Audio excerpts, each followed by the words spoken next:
Dans le cimetière des rois, entre les tombes, un parcours d'art contemporain. Open End lance sa 2e édition sous le signe de la renégociation. Nous avons proposé aux artistes 2 thèmes. Un, c'est l'immortalité, l'autre, c'est les ressources naturelles. Donc c'est volontairement deux projets, 2 thèmes, 2 projets un peu contradictoires. C'est-à-dire l'immortalité, c'est plutôt la fuite individuelle vers l'avant, les milliardaires ne veulent plus mourir. Et puis, d'un autre côté, les ressources naturelles, c'est forcément un projet collectif qui s'intéresse plutôt au roulement des vies dans le roulement des générations qu'au parcours individuel.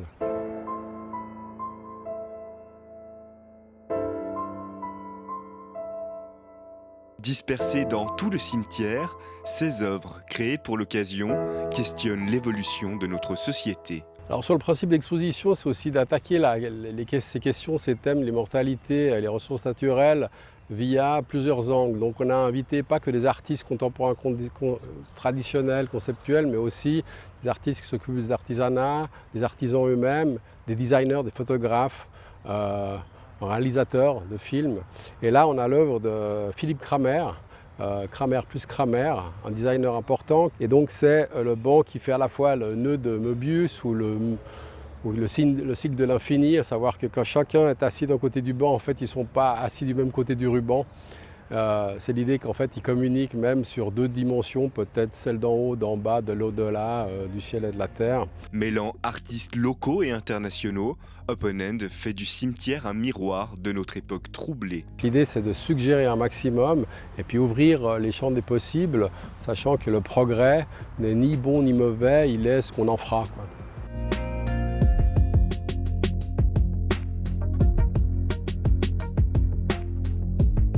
Et pour s'interroger, ce cadre à la fois public et intimiste joue le rôle d'un musée extérieur au cœur de la ville. Le cimetière reste le lieu du mystère, parce que personne n'est encore revenu nous dire comment c'était après, qu'on soit croyant ou pas. La science n'a pas vraiment de réponse et du coup l'art a sa place pour discuter, pour proposer, pour imaginer des solutions sur l'après, quoi. Comme nous dit Luca De Pietri, qui est notre dramaturge qui s'occupe un peu de la ligne curatoriale, peut-être que la tombe est la première sculpture de l'humanité.